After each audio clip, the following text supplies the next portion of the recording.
right, Webster Tarpley is with us into the fourth hour today. So 2+ hours, phone calls coming up later in the next hour with Webster Tarpley. I want to go over Iran. I want to go over Pakistan. I want to continue to move east into the Korean Peninsula. Why suddenly all this is starting and happening. I want to get into then what's happening with the economy and a lot more with the unauthorized biographer of George Herbert Walker Bush and Barack H. Obama. And we carry both his books on Barack H. Obama at Infowars.com on the secure online video bookstore shopping cart, I would add. Also, he is a award-winning economist and researcher, Webster Tarpley. Webster, so much of what you said in the first Obama deception, now in the new film where we interviewed you a few months ago, is now coming true. So I want to get into how you knew their attack plan. I mean, I know what you're going to say. Brzezinski's been quite public and vocal about it, but still, to see them actually doing it is just amazing. What you think their next moves will be? Are things going well for the globalist, for the Anglo-American New World Order crime syndicate? Is their global game of grand chessboard playing out the way they would have wanted to? How do we block them?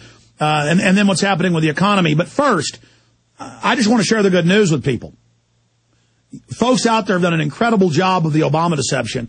It is on track right now to rival any film ever released as being the most viral film in Internet history. It is incalculable with the intelligence I have and the systems we have to even gauge it. Conservatively, again, over 15 million views a month and a half ago when I last counted up just a few sites.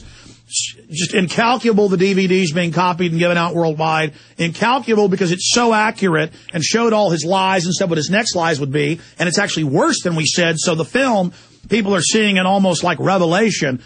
And though it's not real revelation, they reveal what they would do before in their white papers, as you know. So can you speak to people having faith in themselves, realizing we're at the global crossroads where they're trying to bring in the carbon tax tyranny, the total federalization of all water supply tyranny, the fascistic healthcare takeover tyranny, just on every front, militarily, you name it. We're at that flashpoint in history, and it seems things are only accelerating. Webster Tarpley. Thank you, Alex, and congratulations to you on the tremendous success of this Obama deception. I think we've just gone through a watershed in that I believe Obama has now peaked, at least for the moment, in terms of his ability to manipulate the United States population with his demagogy. You can see that his poll numbers are beginning to fall, and in this he repeats the track of Carter. Now, in the middle of that, I think the Obama deception has been an important ingredient in catalyzing people to see what was going on in front of their noses. And one of my favorite proverbs, I guess you could call it, is something I learned from a Spanish coal miner from the north of Spain, from the Asturias. And he said, you have to remember that in this life you can either be active or you can be radioactive. In other words, you have to use political action to try to fend off and avoid the worst. And I believe that remains absolutely valid today. And the other side of it, I think, is another good quote for people if you're concerned with being political and continuing a struggle even when it doesn't look so good, is you can have the pessimism of your intelligence. In other words, you can look around and say that the world is in very, very bad shape, and it often does, and it often looks like things are not very hopeful, shall we say. So the pessimism of the intelligence is fine, but then don't use that to drop out or relapse into just a mode of complaining.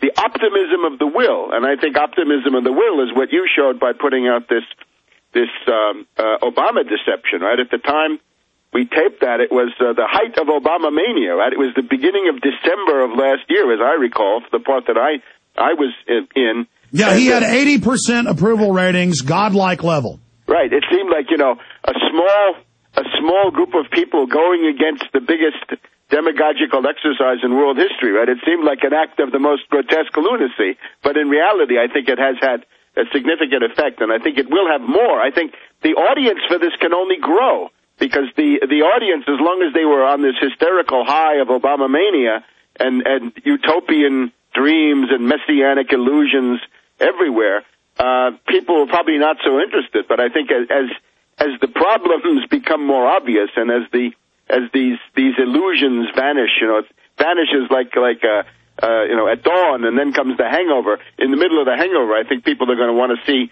exactly what has been done to them. So no, you're right. That's key. In fact, grow. that's the only point I meant to make, and you're right.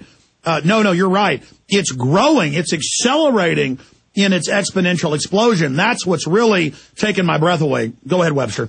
So I recommend political action, and I think the people, I got an email the other day from a guy in New York City, in Brooklyn, who is a big Obama supporter, and he'd been in the 9/11 Truth Movement, and he wrote me an email saying that he had been very wrong about Obama, and I thought this was probably one of the most committed Obama supporters in New York City, and he said, well, that I realize now that this was a mistake, and of course you can understand why some people would make a mistake, right? A lot of people hated Hillary Clinton for various reasons, hated other people. Certainly, just about everybody decent hated Bush. So there were reasons why people made this mistake, and that was really what Obama built on, right? He was sort of judoing a situation where, the other alternatives all seemed to be totally discredited, and he was new, and nobody knew anything about him, so why not give it a try? Well, unfortunately, not a good idea, as we're seeing now. So I think the resistance is likely to grow, and I think a lot of people are having these moments of epiphany, right, where they realize that this was that they'd been duped, right? So fine, fool me once, shame on you. Absolutely. I want to get back into where you see Obama's future, how you see his crumbling unfolding. We talked during the break. You have the same concern as mine.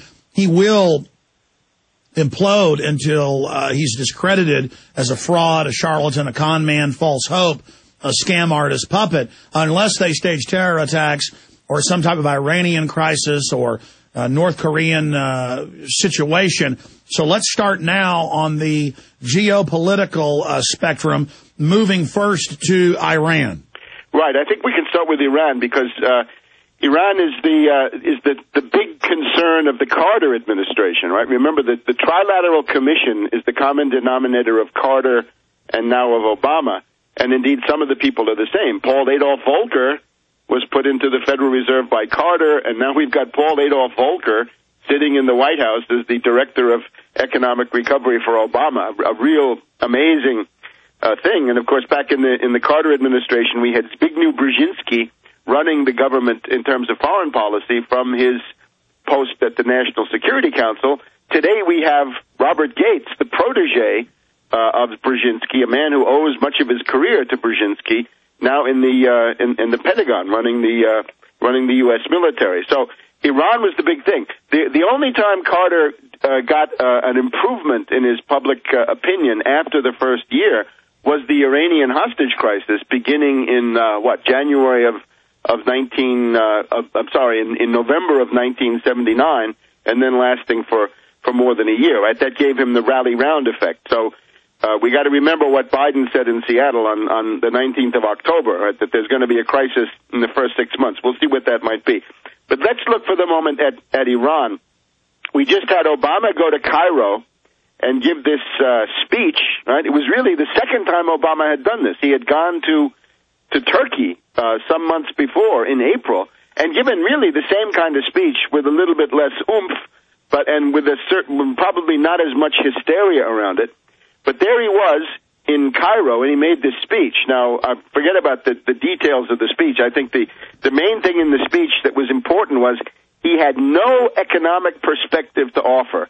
He had nothing about a Marshall Plan for the Middle East, nothing about rebuilding the war-torn economies of Gaza, of southern Lebanon, of Iraq, helping a place like Iran that has been hit by economic sanctions. He had nothing about the Israeli economy, right? 3/4 of every Israeli, of the Israeli children grow up in poverty, thanks to the economic policies instituted by our dear friend Netanyahu when he was the finance minister. If any part of the world needs a Marshall Plan, this is a very good example. There's not a word about improving living standards, fighting disease, illiteracy, despair, hunger, none of that. It's all in the area of just, rearranging the counters on the board.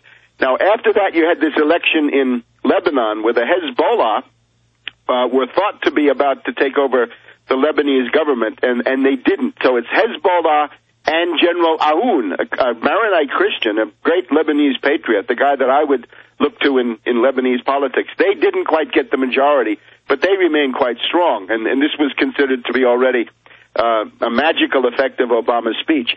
The main goal of Obama's speech, though, is to try to turn the Arabs and the Iranians, the Islamic world in the Middle East, against Russia and against China, because this is the essence of Obama's policy. It's an anti-Russian, anti-Chinese policy that tries to address the question of world domination using other countries as pawns, kamikaze puppets, expendable assets, proxies.